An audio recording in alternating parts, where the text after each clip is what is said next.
Olá, estamos iniciando mais um COVACast. E hoje nós estamos com uma convidada especial, a doutora Emiliana Rolim. A doutora Emiliana trabalha na COVAC há muitos anos, trabalha na equipe em que atua nos processos relativos aos cursos de medicina, não somente nos processos individuais, não é? Como nos processos administrativos também, e também em ações coletivas, como a ação declaratória de constitucionalidade número 81. Doutora Emiliana, seja muito bem-vinda. Muito obrigada, grande prazer estar aqui com vocês hoje.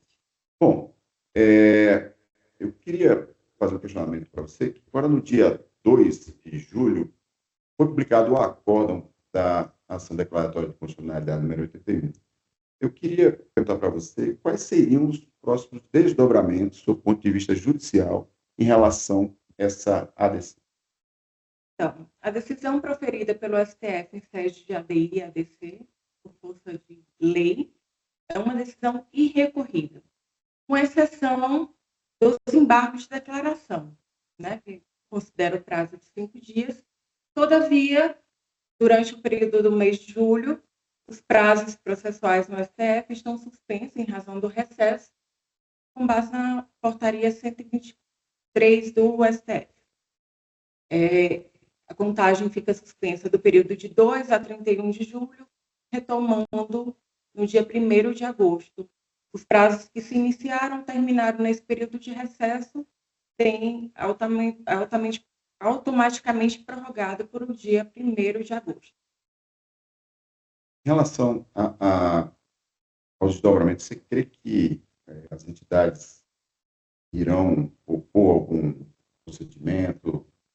Quais seriam a incidência da ADC, né, em relação aos processos que estão em tramitação? Sim, claro, a gente acredita que seja do interesse das instituições habilitadas no processo a oposição de embargos de declaração, principalmente em razão dos diversos atos normativos que foram proferidos pelo Ministério da Educação acerca dessa matéria nesse período, desde o deferimento da medida cautelar até, finalmente, o julgamento da ADC, sem que tenha havido uma manifestação dos ministros acerca dessa questão, né? Não obstante algumas manifestações tenham sido feitas no processo, levando ao conhecimento do STF a existência desses atos, mas a gente observa que não foram objeto de apreciação no julgamento. Perfeito. Falando de ato normativo, nós sabemos que o último ato normativo que foi editado pelo Ministério da Educação foi a portaria 531, que foi publicada no apagar das luzes de 2023, né, no final de dezembro de 2023. E essa portaria, ela trouxe algumas inovações, né, que não estavam previstas antes mesmo da concessão da medida cautelar, né, e não estavam previstas em outros atos normativos pretéritos. Eu queria que você comentasse quais seriam os desdobramentos da aplicação dessa portaria, né, para os processos administrativos que estão tramitando. Então, os processos administrativos, em sua grande maioria, autuados por forças de ordem judicial, né, tiveram uma tramitação toda considerando os atos normativos anteriores. E sequer havia limitação quanto ao número de vagas. Ou seja, houve a tramitação do pedido, inclusive com avaliação in loco, da estrutura disponibilizada pela instituição, ou seja, teve investimento na estrutura para oferta do número de vagas requisitado pela instituição, com base na estrutura disponível, principalmente na estrutura pública, e sobreveio esse ato normativo que vinculou o número de vagas a, no mínimo, 40 e, no máximo, 60 vagas por novo curso. Emiliana, e falando de inovação, nós, no decorrer do processo também, após a publicação dessa portaria, o Ministério da Educação abriu diligências para todas as instituições que estavam em fase final, né, de processo decisório, né, já na sede para decisão final.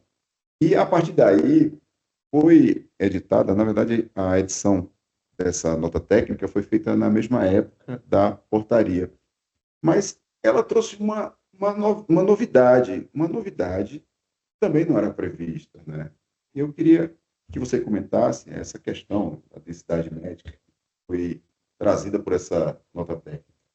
Então, essa nota técnica, ela trouxe o critério novo, né, de vincular o pedido ao município que tem a densidade médica inferior à média dos países da OCDE, que seria de 3,73 Três mil médicos por mil habitantes. O principal ponto nisso se dá ao fato da nota técnica vincular ao município do qual você está inserido, enquanto a lei do Mais Médicos, ela fala que a estrutura disponível ali na região, ela é vinculada à região de saúde, e não somente ao município. Ou seja, engloba também os municípios circunvizinhos ali, no qual a atividade da instituição de ensino também abrange. A atividade da instituição de ensino, da estrutura de saúde, enfim, é comum àqueles municípios da região. Então, a gente considera que essa vinculação ao município é um critério ilegal. Então, essa nota técnica, ela trouxe um critério que, no final das contas, limita, né, os pedidos de autorização e os pedidos de aumento de vagas, né? Então, Helena, eu queria que você deixasse aí um recado final, né, porque essa é uma discussão que ainda tem diversos desdobramentos, sobretudo em função do resultado do processo administrativo, né, dos processos individuais, né, dos processos individuais, o que é que vai acontecer se essa nota técnica, se essa portaria for publicada e não tiver algum amparo do STF em relação a isso. Queria que você desse o recado final a respeito disso. Então, como a gente já mencionou aqui, a decisão ela produz efeito vinculante, né? E eficácia erga omnes, ou seja, contra todos. Então, é importante que as instituições de ensino interessadas fiquem atentas tanto ao resultado do processo judicial, que não pode desobedecer aos fundamentos e ao decidido pelo STF, assim como a tramitação do processo administrativo. Caso, caso haja um indeferimento do pedido ou uma limitação em razão de critérios que a gente considera ilegais, né, que podem ser questionados, inclusive judicialmente, que as instituições fiquem atentas para que não deixe isso.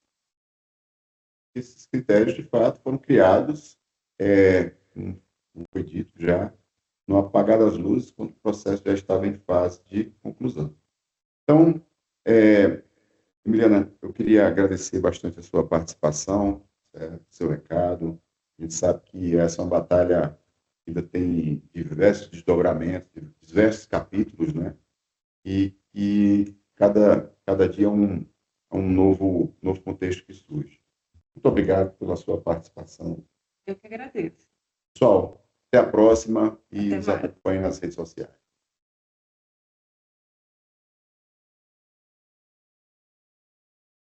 Olha aí. Agora foi. Tentei Agora falar para